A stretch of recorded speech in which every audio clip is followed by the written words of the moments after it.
Tonight is not only the State of the Union, but it also marks the first contest of the 2022 midterms as voters in Texas are at the polls for that state's primaries. And tonight, we're kicking off a new series for 2022, looking at some of the millennial candidates hoping to change the face of Congress in November. ABC's Deputy Political Director, Averi Harper, has been tracking one primary race in Texas with a millennial candidate looking to head to Washington. And she files this report. One by one, veteran lawmakers like Texas Congresswoman Bernice Johnson are opting out of running for re-election in 2022. I'm leaving because I've been there 30 years and I'm over 85.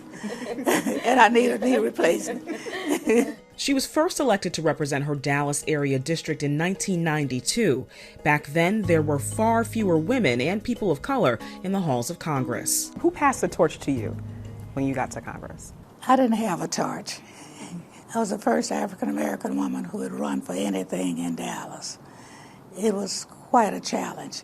Now, Congresswoman Johnson is passing the torch she's carried for 15 terms, endorsing the candidate she wants to succeed her, 40-year-old Texas State Representative Jasmine Crockett. I was so pleased to find a young, capable, bold, and ready for the job that I felt very good about endorsing. There are different challenges, different issues. People are coming of age in a time where you're living in a pandemic and possibly World War III, right? And so this young generation has a different vantage point on the solutions to these problems. They're living in this different kind of times. And so people do need to move over, right? And share that, yes, because you can be 80 years old and still do your job. Doesn't necessarily mean that you should be 80 years old and still doing your job. Crockett is a civil rights attorney and was a major part of Texas Democrats' plan to lobby for federal voting reform in Washington.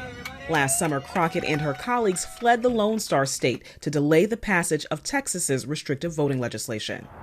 That controversial legislation now being put to the test for the state's primary today, the first of the 2022 midterms. Are Texans voting in free and fair elections? No, we've seen a rejection rate of a little under 30%, I think about 28% of applications for vote by mail in Dallas County. We've seen it closer to 40% in Harris County. We're talking about the largest counties in the state of Texas. For her to return to Washington and continue the fight for federal voting reform as a member of the House, Crockett is going to have to navigate Texas's voting system as is. I'm not giving up all hope as relates to getting those things passed. She's definitely a fighter. She's definitely very enthusiastic, and she doesn't give up. She went to the Capitol and did exactly what she promised to do and emerged as a real leader. It's very important that we are electing people into office who understand what is happening in our communities. This line of voters in DeSoto, Texas, waiting to cast their ballots at an early voting site is wrapped around the building. It's a sign to Jasmine Crockett that the noise she's been making about voting restrictions is working. It's great because they know who I am, even with my mask on.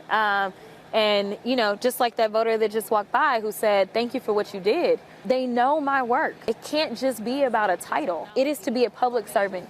It is to make sure that you are the voice for the people. I truly felt like this is what I was called to do. But Crockett isn't the only candidate bringing attention to those controversial voting restrictions in her state, and the Democratic primary field is crowded. Jane Hope Hamilton is a former House staffer now looking to join its elected ranks. I've been here working to protect our voting rights. I am the only candidate in this race with federal legislative experience. Experience definitely matters, and that's what we're hearing from voters, and they appreciate the fact that I can get started on day one. And Crockett isn't even the only millennial in the race. In order to better the lives of everyone in our community, it's going to take all of us to continue to carry the torch. Crockett also has a progressive platform which includes loosening restrictions on marijuana, pushing for a host of policing reforms, and even expanding the Supreme Court. She'll have to balance that with the views of the district's older black voters who can lean more moderate. How do you bridge the gap or accommodate the spectrum of political views that you would represent should you be elected? My district really wants me to take care of bread and butter issues. Now, they may not like the title, of progressive. But my policies, the vast majority of them, they agree with them. If elected, Crockett could be in the minority as Democrats face the very real possibility of losing control of the House. Do you fear that Republicans could be an obstacle to a lot of the transformative change that you stand for? I think if you get over kind of the why and just focus on the solution, I think you will find that we really have more in common than we don't. I was able to get all of my marijuana legislation out of my criminal jurisprudence committee by getting Republicans to sign on with me. And I think that that's going to be the best way to approach it. So we can either completely shut down or we can come up with creative solutions so that we can both win. And we may actually get better legislation that way. Crockett has rallied. Crockett hopes that with the support of Congresswoman Johnson Doing? and primary voters across Texas's 30th congressional district, she'll be one step closer to taking a fresh perspective to the nation's capital.